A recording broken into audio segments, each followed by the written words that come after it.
It also goes through your life. And so as a coach, I tell people that the way you do something is very likely the way you do everything. So the way you discipline yourself is very likely the way you're going to discipline yourself in your work life. The way you say that I'm going to come to the court on time, I'm not going to be late, I'm not going to let people wait for me. The same way you're going to handle meetings as well. So it's the way you do something, it's the way you do everything. In business world, we call it cross-pollination. So, whether you are still a college student, you just got married, or whatever it is that you do, there is a power in staying put. You don't have to do something different all the time. It doesn't mean that every time trouble comes, let's switch to something else. No, you stick around with it, because when you stick around with it, there is a power in cross-pollination.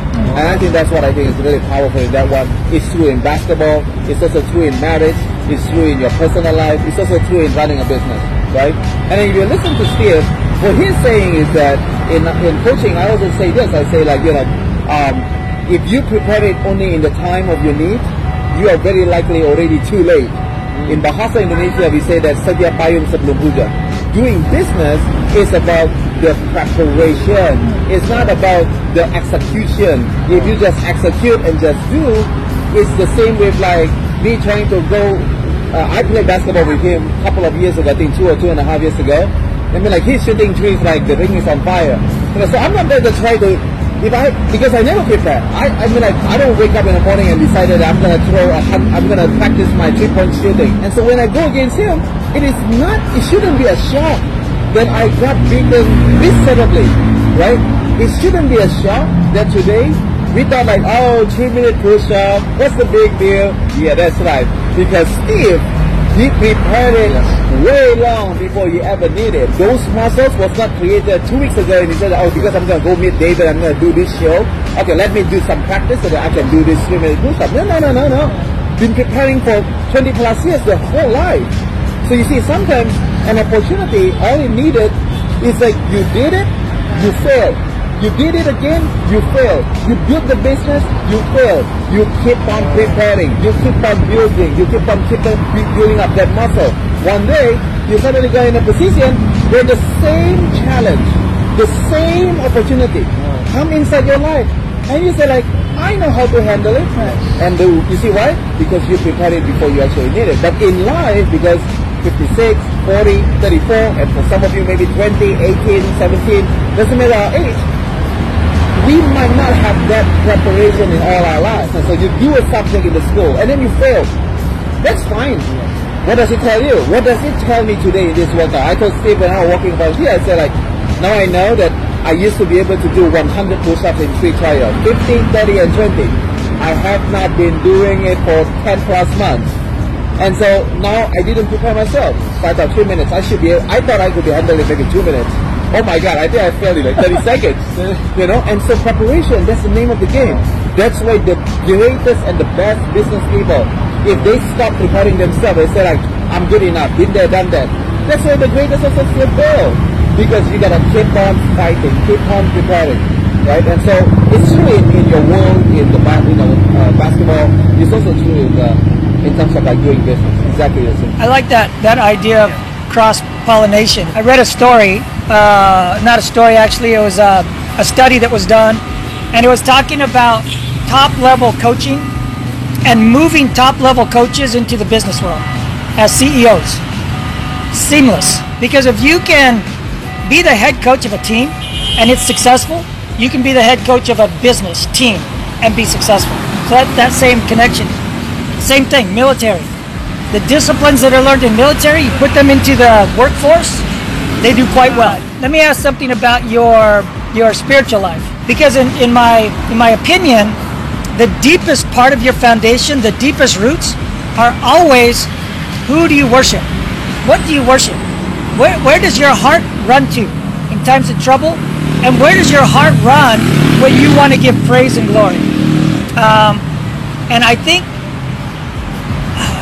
strong young people, especially strong men, if you don't have deep roots in who you are spiritually, and for me as a believer in Christ, if I don't focus on that on a daily basis, my foundation gets shaken.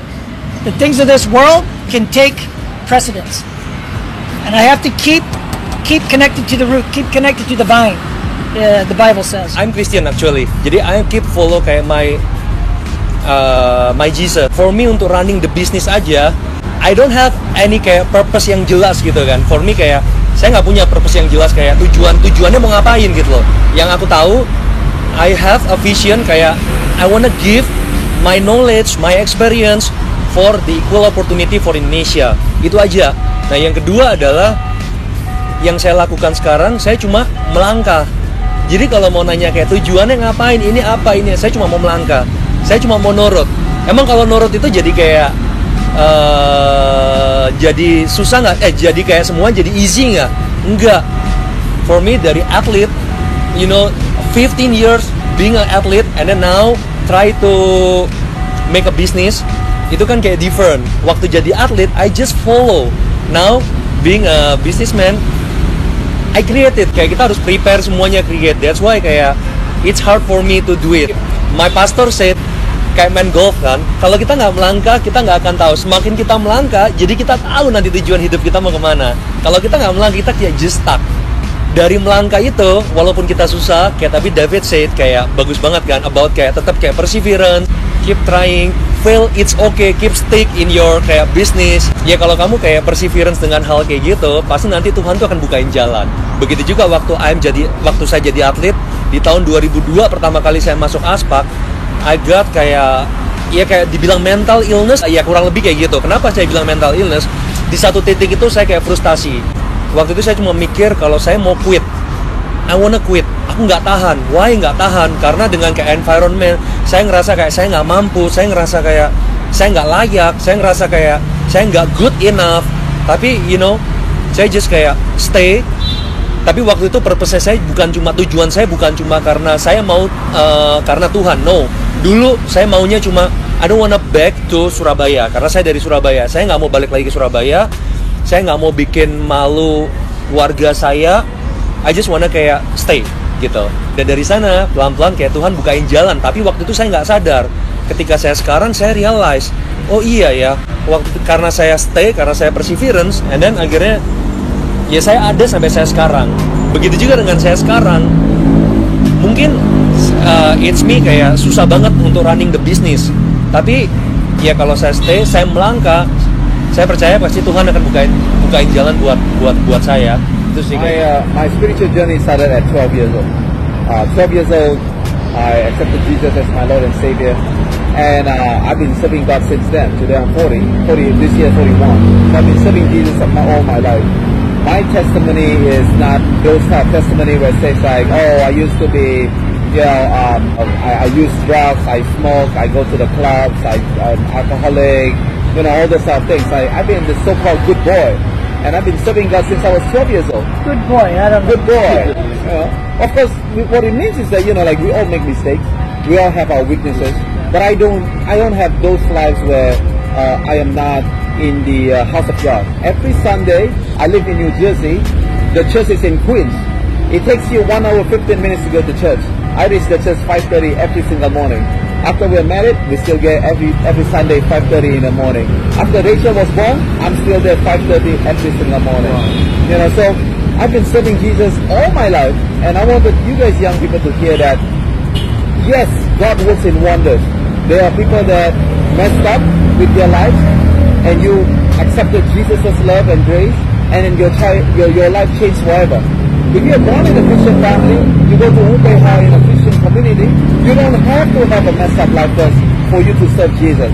I only have one experience in 2001, 2002, I forget which year, but I was so disappointed with the ministry. I felt like I gave everything that I have to God, and I felt like, is this what Christian life looks like?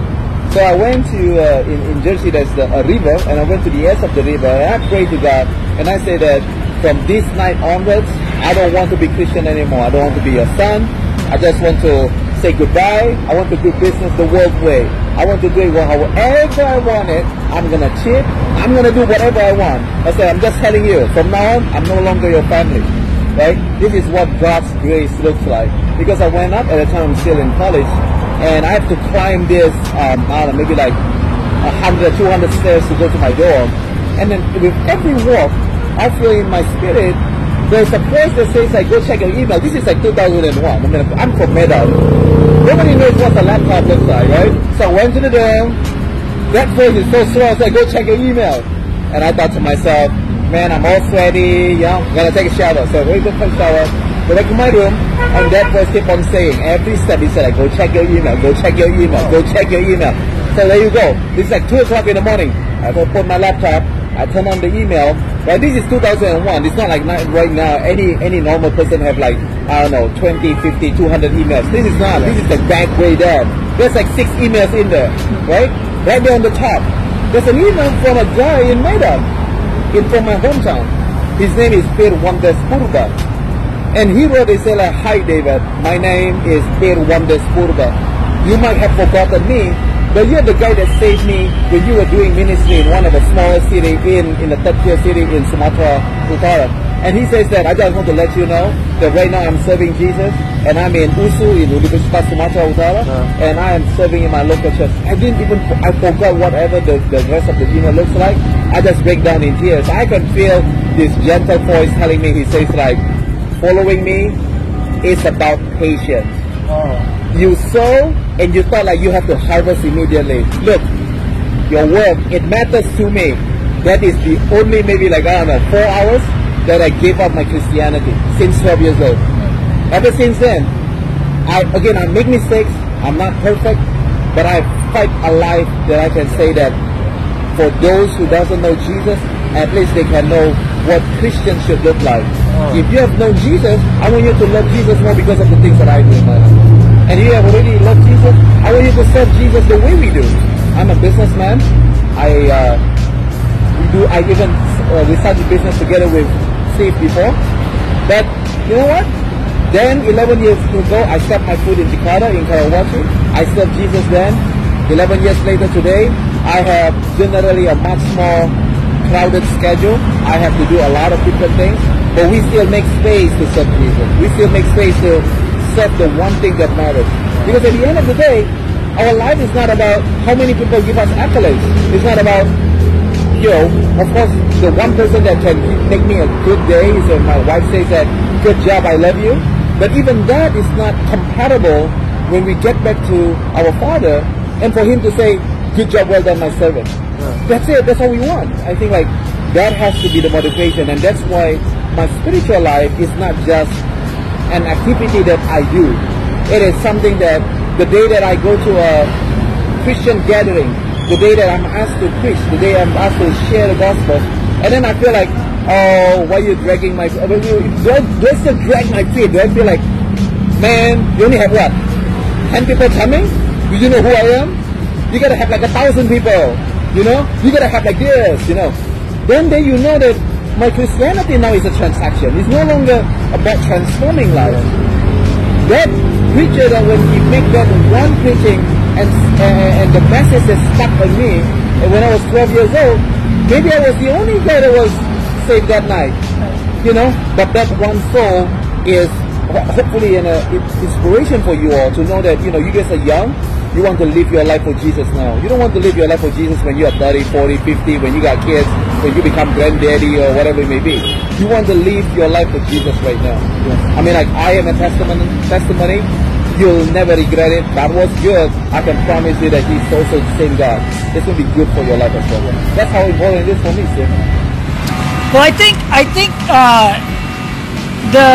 the way in which Christianity connects to every part of life, because God doesn't create boxes, He creates a life, and it's all connected.